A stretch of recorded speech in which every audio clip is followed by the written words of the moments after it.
దీనికి అంటే ధాత్రి పూజ. ఉసిరికి పూజ చేస్తారు. ఉసిరికి చేసేటటువంటి పూజ కూడా సామాన్యంగా ఉండదు.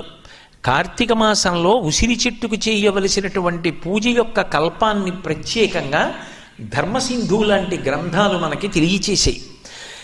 ఉసిరి చెట్టు ఎక్కడ ఉంటుందో అక్కడికి వెళ్ళి ఆ ఉసిరి చెట్టు దగ్గర నిలబడి దాని యొక్క మొదట్లో ఇంత పసుపు కుంకుమో అక్షతలో సమర్పించి ఉసిరి చెట్టుని ప్రార్థన చేస్తూ కొన్ని మాటలు చెప్తారు. ఇక్కడ మీరు ఒక విషయం గమనించాలి. యజుర్వేదంలో కూడా రుద్రాధ్యాయంలో ఒక మాట అంటారు, నమో వృక్షేభ్యో హరికేశాయోపవీతినే పుష్టానాం పతయే నమో నమో అంటారు. ఈ చెట్టు రూపంగా ఉన్న శివుడికి నమస్కారం, చెట్టు ఆకులుగా ఉన్న శివుడికి నమస్కారం, చెట్టు ఆకులలో ఆకుపచ్చతనంగా ఉన్న శివుడికి నమస్కారం అంటారు. అలా ఈ ధాత్రి